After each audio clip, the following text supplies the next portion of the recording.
ఎన్నికల ఫలితాలు భారతీయ జనతా పార్టీలో ఒక నూతన ఉత్సాహాన్ని మరి కలిగిస్తా ఉన్నది. ఆమ్ ఆద్మీ పార్టీ ప్రస్తుత ముఖ్యమంత్రి, మాజీ ముఖ్యమంత్రి ఇద్దరు ముఖ్యమంత్రులను కూడా చిత్తుగా ఊడగొట్టి భారతీయ జనతా పార్టీకి 40 పైగా సీట్లు సాధించి పెట్టినటువంటి ప్రజలకు ధన్యవాదాలు తెలియజేస్తా ఉన్నాం.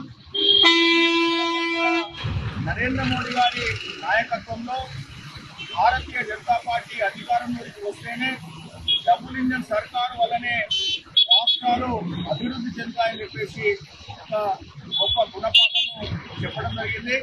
మరి అక్కడ ఆమ్ ఆద్మీ పార్టీ అధినేత లిక్కర్ స్కాము, అవినీతి స్కాము, అన్ని స్కామ్లలో చేయిస్తున్నటువంటి వ్యక్తికి గుణపాఠం చెప్పడం జరిగింది. మచ్చలేని పార్టీ భారతీయ జనతా పార్టీ, అభివృద్ధి లక్ష్యంగా పనిచేస్తున్నటువంటి party Bharatiya Janata party. Bharatiya Janata party వైపు ఢిల్లీ ప్రజలు చూసినటువంటి ఆదర అభిమానులకు ధన్యవాదాలు తెలియజేస్తా ఉన్నాము. మరి రాబోయే రోజుల్లో ఇక్కడ ఎమ్మెల్సీ స్థానాలు కావచ్చు, తెలంగాణలో కూడా భారతీయ జనతా పార్టీ అధికారంలోకి వస్తేనే డబుల్ ఇంజన్ సర్కారు వల్లనే రాష్ట్రాలు అభివృద్ధి చెందుతాయని చెప్పేసి ఇది ఒక శుభ సంకేతంగా మేము భావిస్తా ఉన్నాము.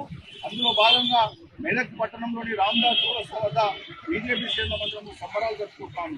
భారత్ మాతాకి, నరేంద్ర మోడీ గారి నాయకత్వం.